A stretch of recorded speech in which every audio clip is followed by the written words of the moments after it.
வணக்கம் தமிழா, வாழ்க வளமுடன். இன்னைக்கு நம்ம பார்க்க போகிறது நமக்கு நாமே வச்சுக்கிட்ட சிக்கன் கறி விருந்து தான். ஆமாங்க, நமக்கு நாமே தான் வச்சுக்கணும்.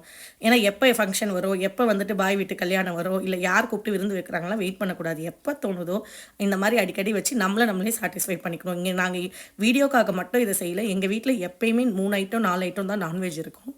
நாங்கள் கொஞ்சம் ஹோட்டல் போகிறத அவாய்ட் பண்ணணும். நிறைய ஹோட்டல் போயிருக்கோம். இனிமேல் ஹோட்டல் போகிறத அவாய்ட் பண்ணணும். ஆனால் ஹோட்டல் ஃபீல் வீட்டிலே வரணுன்றதால டிஃப்ரெண்ட்டாக இந்த மாதிரி நாங்களே எங்களுக்கு எப்போ தோணுதோ அந்த மாதிரி டிஃப்ரெண்ட்டான ஐட்டம்லாம் செஞ்சு வச்சு சாப்பிடுவோம். இதில் வந்து நீங்கள் பார்த்தீங்கன்னா காம்பினேஷன்லாம் நீங்கள் பார்க்கக்கூடாது. எங்களுக்கு என்ன பிடிக்குதோ அதை செஞ்சுருக்கோம்.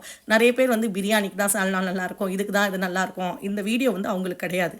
இது எங்களை நாங்களே சாட்டிஸ்ஃபை பண்ணியிருக்கிறதுக்கான எங்களை நாங்களே கிஃப்ட் பண்ணிக்கிற ஒரு விருந்து. வாங்க வீடியோக்குள்ளே போகலாம். என்னென்ன நாங்கள் இதுக்கு வச்சோன்றதை பார்க்கலாம். அதுக்கு முன்னாடி எங்கள் சேனலான தமிழ்நாடு ஃபேமிலியை லைக் பண்ணுங்கள், ஷேர் பண்ணுங்கள், சப்ஸ்கிரைப் பண்ணுங்கள். பக்கத்தில் இருக்க பெல் ஐக்கானில் ஆல் என்ற ஆப்ஷனை கிளிக் பண்ணுங்கள். அப்போ தான் நாங்கள் எப்போ வீடியோ போட்டாலும் உங்களுக்கு சட்டுன்னு நோட்டிஃபிகேஷன் வரும். ஃப்ரெண்ட்ஸ் வாங்க பார்க்கலாம் என்னன்ட்டு. எப்பயும் மூலங்க உப்பு தண்ணி இது ரெகுலர்.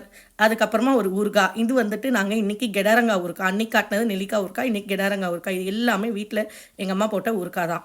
அதுக்கப்புறம் கேஎஃப்சி சிக்கன் எப்படி வந்திருக்கு பாருங்கள், கேஎஃப்சியில் இருக்கிற மாதிரியே. இது எப்படி பண்ணுறதுன்னு வீடியோ அப்லோட் பண்ணுறேன், மறக்காமல் பாருங்கள் ஃப்ரெண்ட்ஸ். அதுக்கப்புறம் எங்கள் வீட்டில் இந்த முட்டை பால் தயிர் ஒன்றா சேர்த்தாலாம் சில பேர் சாப்பிட மாட்டாங்க. அதனால் அவங்களுக்கு தனியாக ட்ரம்ஸ்டிக் சிக்கன், ஏஎஃப்சி சிக்கன் தனியாக, ட்ரம்ஸ்டிக் சிக்கன் தனியாக. அதுக்கப்புறம் எல்லாருக்கும் ஃபேவரேட்டான மசாலாவே இல்லாத பள்ளிப்பாளையம் சிக்கன். இப்போ வருது பாருங்கள், இந்த காம்பினேஷன் நம்ம ஒரு fried rice, chicken fried rice பண்ணியிருக்கோம். எங்கள் வீட்டில் இந்த செஷ்வான்லாம் சாஸ்லாம் ஆட் பண்ணாமல் ஒயிட் ஃப்ரைட் ரைஸ். ஏன்னா என் பொண்ணு காரமாக இருந்தால் தொடவே மாட்டாங்க. அதனால் அவங்க இல்லாதப்போ தான் நாங்கள் இந்த காரமான ஐட்டம்லாம் பண்ணி சாப்பிட்றது. இப்போ பார்த்தீங்கன்னா இங்கே வந்துட்டு நம்ம plain white chicken fried rice. இது எப்படி ஸ்டெப் பை ஸ்டெப் பண்ணுறன்ற வீடியோ அப்லோட் பண்ணுறேன், மறக்காமல் பாருங்கள்.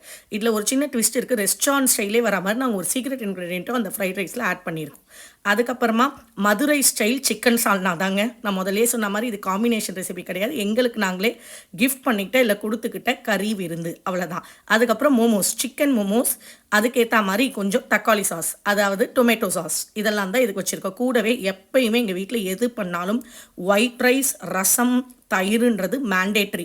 ஒயிட் ரைஸ் ரசம் தயிர் இல்லாமல் நாங்கள் சாப்பிடவே மாட்டோம். ஏன்னா இதெல்லாம் இவ்வளோ ஹெவியாக சாப்பிட்டா ரசம் சாப்பிட்ணும் அப்படின்றது ஜீரணத்துக்காகன்றது எங்கள் வீட்டில் எழுதப்படாத விதி. ஸோ எல்லாரும் அந்த ரசம் சாப்பிட்ணும் இல்லை குடிக்கணும். ஸோ இந்த மாதிரி வீடியோஸ் பார்க்க எங்களை சப்ஸ்கிரைப் பண்ணுங்கள். தேங்க்யூ.